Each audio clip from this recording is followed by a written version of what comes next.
Bonjour et bienvenue sur la chaîne Les Voix du Paranormal. Le but de la chaîne n'est pas de vous faire croire ce que l'on met en ligne mais de vous faire vous-même votre propre idée sur les sujets.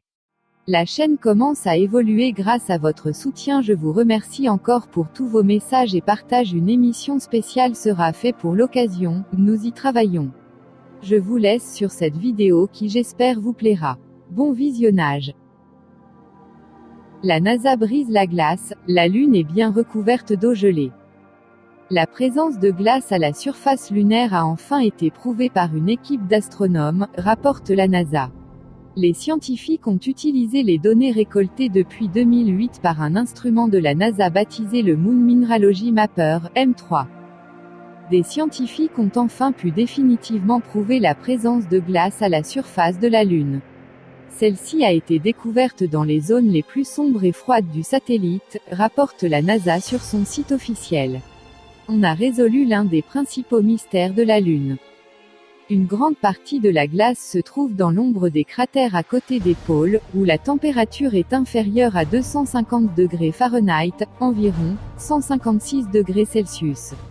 La lumière solaire ne recouvre jamais ces parties de la surface à cause de la petite inclinaison de l'axe de rotation de la Lune, selon le communiqué de la NASA.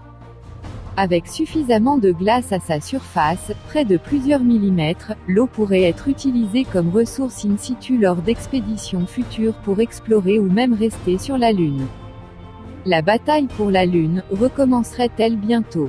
Une équipe d'astronomes dirigée par Shuai Li a analysé les données collectées par un instrument de la NASA nommé le Moon Mineralogy Mapper, M3, ce qui les a permis de prouver qu'il y a de la glace à la surface de notre satellite naturel. Les chercheurs ont publié leurs révélations dans la revue Proceedings of the National Academy of Sciences of the United States of America, PNAS. Le Moon Mineralogy Mapper, M3, avait été installé sur la sonde indienne CHANDRAYAAN1, qui avait récolté des données depuis l'orbite de la Lune en 2008 à 2009. M3 est capable de mesurer la température de la surface lunaire et de détailler sa composition en minerais, mais aussi d'estimer la richesse en eau des roches lunaires en observant l'absorption et la réfraction par la surface des rayons infrarouges de longueurs d'onde différentes.